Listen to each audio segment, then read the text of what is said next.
60 वर्ष की उर्मिला शहर के बाहरी हिस्से में अपने छोटे से घर में अकेली रहा करती थी।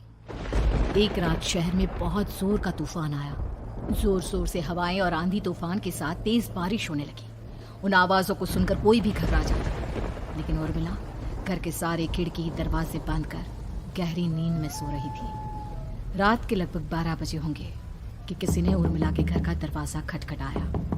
दरवाजे के खटखटाने की आवाज सुनकर उर्मिला की नींद खुलती है। आखिर इतनी रात को कौन आया होगा? उर्मिला जाकर दरवाजा खोलती है तो सामने लगभग 26 साल की बेहद सुंदर लड़की को खड़ा देख हैरान रह जाती है। कौन हो बेटा, और इतनी रात को इतने भयंकर तूफान में कहाँ भटक रही हो? चाची, आपने मुझे पहचाना नहीं? मैं आपकी दूर की रिश्तेदार शालिनी। अरे हाँ, बचपन में तुझे देखा था। इतनी जवान हो गई है, कैसे पहचान में आती। लेकिन तू यहाँ क्या कर रही है, और वो भी ऐसी अंधेरी तूफान भरी रात में? उर्मिला की बात सुनते ही शालिनी की आंखों से आंसू बहने लगे। वो फूट फूट कर रोने लगी। ये देखकर उर्मिला को कुछ समझ में नहीं आया और उसने शालिनी का हाथ पकड़कर घर के अंदर आने के लिए कहा। जैसे ही शालिनी घर के अंदर रोशनी में आई, उर्मिला की नज़र उसके पेट की तरफ गई, जिसे देखकर ये साफ पता चल रहा था कि वो प्रेग्नेंट है। अरे तू तो पेट से है। ऐसी हालत में इतने भयंकर तूफान में आधी रात को बाहर भटक रही है। आखिर बात क्या है बेटा, मुझे सब कुछ साफ साफ बता। क्या बताऊं चाची, ये सब जिसकी वजह से हुआ है उसके बारे में बताने में भी मुझे शर्म आती है। मैंने घर वालों की मर्जी के खिलाफ जाकर एक लड़के से शादी कर ली थी, पर वो शादी के 1 महीने बाद ही मुझे छोड़कर चला गया। छोड़कर चला गया का क्या मतलब? क्या उसके साथ कोई हादसा हो गया? नहीं, उसे कोई दूसरी लड़की पसंद आ गई और मेरी प्रेगनेंसी की खबर सुनते ही उसने मुझे बेसहारा छोड़ दिया। उसके बाद मैं अपने घर गई, लेकिन माँ पापा ने मुझे घर में कदम तक नहीं रखने दिया। तभी मुझे आपकी याद आई। कोई बात नहीं, कोई बात नहीं, तुमने यहाँ आकर अच्छा ही किया। एक काम करो, तुम आराम करो। वैसे भी ऐसी हालत में इतना घूमना फिरना और इस तरह आधी रात को बाहर भटकना ठीक नहीं होता। प्रेग्नेंट औरत को आधी रात को घर से बाहर नहीं निकलना चाहिए। बुरी आत्माएं उस पर अपना असर दिखा सकती है। और इतना कहकर उर्मिला ने शालिनी को एक दूसरे कमरे में जाकर आराम करने के लिए कहा। लेकिन जैसे ही शालिनी अपने कमरे में जाने लगी, अचानक से उर्मिला ने उसे रोक लिया। एक बात बताओ बेटा, तुम्हारा कौन सा महीना चल रहा है? पेट देखकर तो लगता है कि लगभग 6 महीने पूरे हो गए होंगे। उर्मिला की बात सुनकर शालिनी के होठों पर मुस्कुराहट आ गई। चाची जी, अभी सिर्फ 1 ही महीना हुआ है। शालिनी की बात सुन उर्मिला दंग रह गई। उसे समझ में नहीं आ रहा था कि प्रेगनेंसी के पहले ही महीने में शालिनी की हालत ऐसी क्यों थी। लेकिन फिर उसने बात को नजरअंदाज कर शालिनी को आराम करने के लिए कहा और खुद भी कमरे में जाकर सो गई। अभी कुछ ही घंटे बीते थे कि अचानक से एक बच्चे के बड़े ही अजीबोगरीब बेढंगे तरीके से रोने की आवाजें उर्मिला के घर में गूंजने लगी। उन आवाजों को सुनकर उर्मिला की नींद फिर से खुलती है। ये अचानक बच्चे के रोने की आवाज कहां से आने लगी? उसने उठकर चारों तरफ देखा, पर वहां उसे कोई नजर नहीं आया। उर्मिला घबराते हुए शालिनी के कमरे में गई तो वहां उसे कमरे की दीवार पर एक बेहद खौफनाक साया नजर आया, जिसे देखकर उर्मिला बुरी तरह से घबरा गई। आखिर ये सब क्या हो रहा है? शालिनी, शालिनी उठो! उसने जोर जोर से आवाज देकर शालिनी को जगाने की कोशिश की, लेकिन ऐसा लग रहा था जैसे उसकी आवाज शालिनी तक पहुंच ही नहीं रही थी। कमरे की दीवार पर एक बहुत बड़ा और बेहद डरावने दिखने वाले इंसान का साया और एक बच्चे के अजीबोगरीब ढंग से रोने और चीखने की आवाजें अब उर्मिला को ज्यादा डराने लगी थी। उर्मिला को शालिनी की चिंता सताने लगी और उसने पूरी ताकत के साथ चीख कर शालिनी को आवाज लगाई, शालिनी! तभी अचानक सब कुछ एकदम पहले जैसा हो जाता है और उर्मिला की आवाज सुनकर शालिनी की नींद खुलती है। क्या हुआ चाची, आप इतनी तेज क्यों चिल्ला रही हैं? आप ठीक तो है ना? अभी मैंने तुम्हारे कमरे में कुछ अजीब सा देखा। तुम ठीक हो ना शालिनी? मुझे यहाँ एक बच्चे के रोने की आवाजें आ रही थी। लगता है आपको मेरी कुछ ज्यादा ही चिंता हो गई है। आपने मेरी प्रेगनेंसी के बारे में कुछ ज्यादा ही सोच लिया होगा। मैं एकदम ठीक हूँ, आप आराम से सो जाइए। इतना कहकर शालिनी ने उर्मिला को फिर से अपने कमरे में जाने के लिए कहा और खुद भी जाकर सो गई। पर अब उर्मिला की आंखों से नींद गायब हो चुकी थी। अगली सुबह जब शालिनी उठी तो वो सीधा उर्मिला के पास आई। गुड मॉर्निंग चाची। तभी अचानक उर्मिला की नजर शालिनी के पेट पर पड़ती है, जिस पर नीले रंग से एक अजीब सी आकृति नजर आ रही थी। शालिनी, ये तुम्हारे पेट को क्या हुआ? मैंने इतनी औरतों को देखा है, ऐसा तो किसी के साथ नहीं होता। शालिनी ने जैसे ही अपने पेट की तरफ देखा तो उसे वहां कुछ भी नजर नहीं आया। चाची कुछ भी तो नहीं है, सब कुछ एकदम नॉर्मल है। आपको क्या अजीब लग रहा है? इससे पहले कि उर्मिला उसके सवाल का कोई जवाब देती, अचानक से शालिनी के पेट में जोर जोर से दर्द होने लगा। वो बुरी तरह दर्द से तड़पने लगी। चाची, चाची। ये सब देखकर उर्मिला बहुत घबरा गई। उसने धीरे धीरे शालिनी के पेट को सहलाना शुरू किया, लेकिन शालिनी का दर्द कम नहीं हुआ। उर्मिला जाकर रसोई से पानी का गिलास लेकर आई और शालिनी को पानी पिलाने की कोशिश करने लगी। ले बेटा, पानी पी ले, तुझे आराम मिलेगा। ले ले। नहीं चाची, मुझे बहुत तेज दर्द हो रहा है। अरे थोड़ा पी ले बेटा। जैसे ही उर्मिला ने शालिनी को पानी पिलाया, उसने देखा कि गिलास में बचा पानी का रंग नीला पड़ गया और शालिनी की आंखें अजीब हो गई। उसके पेट पर बच्चे का एक डरावना चेहरा नजर आने लगा। ये सब देखकर उर्मिला की डर से हालत खराब होने लगी, पर तभी शालिनी का दर्द ठीक हो गया। बेटी, अभी तुम्हारा दर्द ठीक है तो ऐसा करो, तुम थोड़ी देर आराम कर लो। शालिनी को आराम करने के लिए कहकर उर्मिला तेज कदमों से चलकर घर से बाहर निकल जाती है और पास ही रहने वाली एक औरत कालिंदी के पास पहुंचती है। अरे उर्मिला बहन, बड़े दिनों बाद दिखाई दी, क्या हुआ? बहुत घबराई हुई सी लग रही हो, सब ठीक तो है ना? क्या बताओ कालिंदी बहन, मेरी एक दूर की रिश्तेदार आई हुई है, वो पेट से है और उसके साथ ना अजीब अजीब चीजें हो रही है। अब उर्मिला सारी बात कालिंदी को बताती है, जिसे सुनने के बाद काले जादू और तंत्र विद्या की माहिर कालिंदी एक ताबीज बनाकर उसे देती है। बहन, मुझे शालिनी पर किसी बुरी आत्मा का साया लगता है। ये ताबीज ले जाओ, आज रात को 12 बजे उसे पहना देना, फिर सब ठीक हो जाएगा। उर्मिला ताबीज लेकर घर वापस आती है और अब आधी रात के होने का इंतजार करने लगती है। जैसे ही आधी रात होती है, वो नींद में सोई शालिनी को ताबीज पहना शांति से अपने कमरे में आकर अपने पलंग पर लेट जाती है।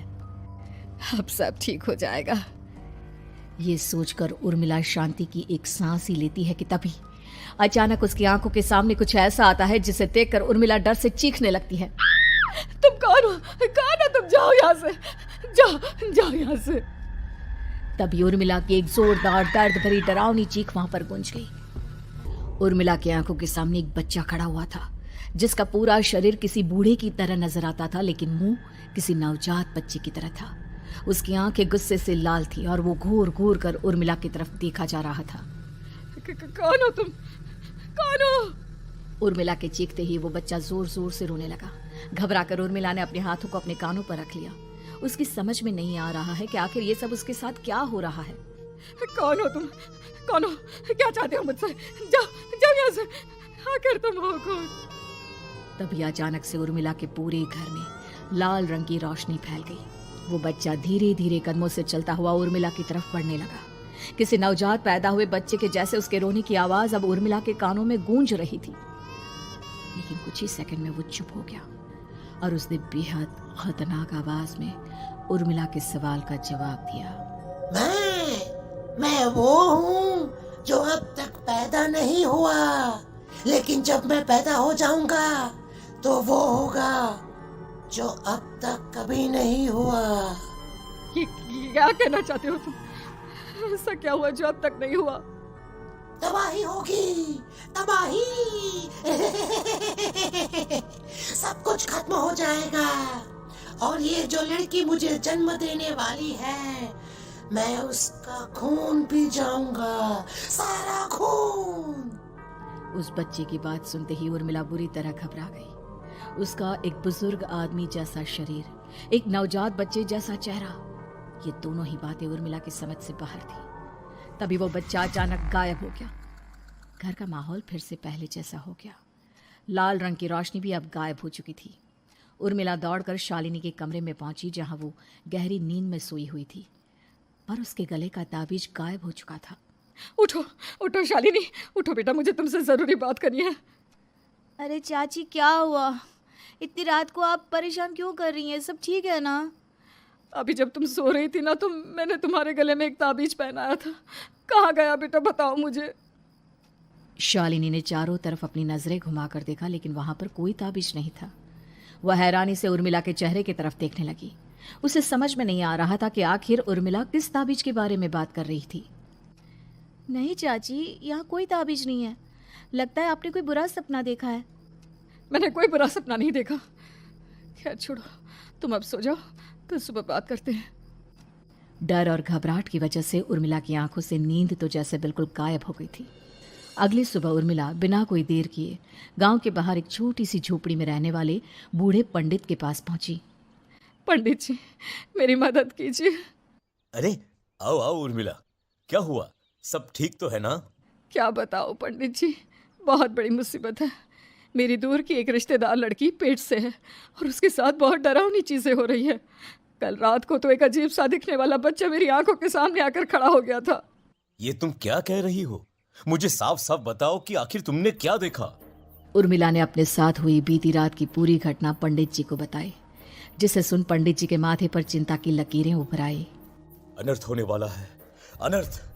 बरसों पहले भी उस हैवान ने एक लड़की के पेट से जन्म लिया था और उसके बाद उस शहर को पूरी तरह से तबाह कर दिया। कैसी विपदा पंडित जी, कैसे बात कर रहे हैं आप? बताइए मुझे, और इसका उपाय क्या है? इसका उपाय तो है, लेकिन बहुत कठिन है। हो सकता है कि उस उपाय को करने के दौरान तुम्हारी जान भी चली जाए। मुझे मेरी जान की कोई परवाह नहीं, पर आप जिस तबाही के बारे में बात कर रहे हैं, बस वो नहीं होनी चाहिए। लाखों लोगों की जान बचाने के लिए मैं कुछ भी करूंगी। तो ठीक है, मेरी बात ध्यान से सुनो। बरसों पहले एक भयानक तांत्रिक ने अपनी तंत्र क्रिया के जरिए एक मासूम लड़की के साथ रिश्ता बनाकर उसके पेट से जन्म लिया था। इस तरह से वो अपने जैसे लोगों की संख्या इस दुनिया में बढ़ाना चाहता था। आपके कहने का मतलब है कि शालिनी के पेट से भी उस शैतान को जन्म लेना है, इसलिए उसने उसके साथ ये सब किया है। ठीक पहचाना तुमने। अब मैं तुम्हें एक ऐसा सिंदूर दूंगा जिसे तुम्हें ले जाकर उस लड़की के पेट पर लगाना होगा। क्या ऐसा करने से सब कुछ ठीक हो जाएगा? नहीं उर्मिला, ये सब इतना आसान नहीं। उस लड़की के पेट पर सिंदूर लगाने के बाद तुम्हें उसका पेट काटकर उस हैवान को बाहर निकालना होगा। नहीं पंडित जी, मैं ये सब नहीं कर सकती। मैं भला एक जिंदा लड़की के पेट को अपने हाथों से कैसे काट सकती हूँ? अगर तुमने ऐसा नहीं किया तो कुछ ही दिनों में वो हैवान उस लड़की के शरीर से जन्म लेगा और उसके शरीर के सारे खून को पीकर अपनी ताकत को बढ़ाएगा। उसके बाद वो धीरे धीरे इस पूरे शहर को तबाह कर देगा। यहाँ पर कोई जिंदा नहीं बचेगा। लेकिन अगर मैं उसके पेट को काट दूंगी तो क्या वो जिंदा बच पाएगी? अगर शालिनी को कुछ हो गया तो, अगर उसकी मृत्यु हो गई तो? ऐसा कुछ नहीं होगा उर्मिला, तुम्हें अपने मन को पक्का करके ये काम करना ही होगा। सिंदूर लेने के बाद उर्मिला झोपड़ी से बाहर निकलने ही वाली थी कि तभी पंडित जी ने उसे पीछे से आवाज देकर रोका। उर्मिला, उस लड़की का पेट काटकर हैवान को बाहर निकालना ही काफी नहीं होगा। तुम्हें ध्यान रखना होगा कि ये सब करते हुए उस बच्चे का जो आधा बूढ़े का शरीर है उस पर सिंदूर की एक बूंद भी ना लगने पाए, क्योंकि अगर ऐसा हुआ तो वो तुम्हें और बाकी सबको कच्चा खा जाएगा। पंडित जी की बात सुन उर्मिला की आंखें फटी रह गई और उसके शरीर में डर की लहर दौड़ गई। फिर भी उसने हिम्मत की। ठीक है पंडित जी, मैं पूरी कोशिश करूंगी कि मैं उस हैवान को वहीं के वहीं खत्म कर पाऊं। इसके बाद उर्मिला तेज कदमों के साथ घर वापस आती है। दिन बीतता है, रात का अंधेरा छाने लगता है। शालिनी खाना खाकर सोने चली जाती है और उर्मिला लगातार उसके गहरी नींद में सो जाने का इंतजार करने लगती है, जिसके बाद उर्मिला दबे कदमों से शालिनी के कमरे में पहुंच गई। मुझे ये करना ही होगा। अब उर्मिला ने धीरे धीरे शालिनी के पेट पर पंडित जी का दिया सिंदूर लगाना शुरू किया। उर्मिला के हाथ बुरी तरह से कांप रहे थे। उसके एक हाथ में चाकू था जिससे वो पेट काटने वाली थी। उर्मिला ने एक नज़र शालिनी के चेहरे की तरफ देखा और फिर डरते हुए उसके पेट पर चाकू चलाना शुरू किया। कमाल है, मैं इसका पेट काट रही हूँ और ये आराम से सो रही है। इससे दर्द नहीं हो रहा क्या? तभी अचानक उर्मिला के कानों में बच्चे की रोने की आवाज़ सुनाई देने लगी। उसने घबराकर चारों तरफ देखा पर वहां पर कोई नहीं था, बस रोने की आवाज़ लगातार आ रही थी।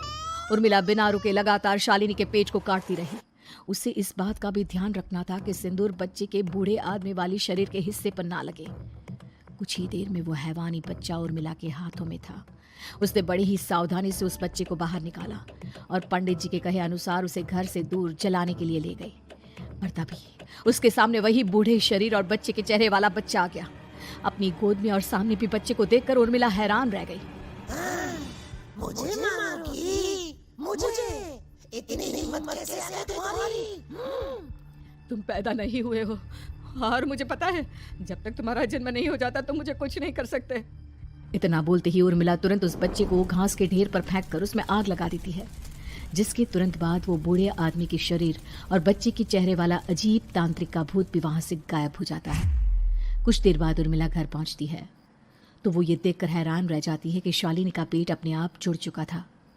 शुक्र है भगवान का और उन पंडित जी का, अब सब ठीक हो जाएगा। सुबह शालिनी सोकर उठती है तो अपना पेट देख पूरी तरह घबरा जाती है। चाची, चाची ये सब क्या हो गया? मेरा पेट अचानक कम कैसे हो गया? मेरा बच्चा कहाँ गया चाची? बेटी, वो बच्चा नहीं एक खतरनाक तांत्रिक था जो तुम्हारी कोख से जन्म लेकर सबको मार देना चाहता था। वो पैदा होते ही तुम्हारी जान भी ले लेता, इसलिए मैंने पंडित जी के बताए उपाय से उसका खात्मा कर दिया है। अब सब ठीक है। शालिनी को उर्मिला की बात समझ में नहीं आती, जिसके बाद शालिनी को पूरी बात उर्मिला आराम से समझाती है। अब वो दोनों ही भगवान का शुक्र अदा करती हैं और एक साथ रहने लगती हैं।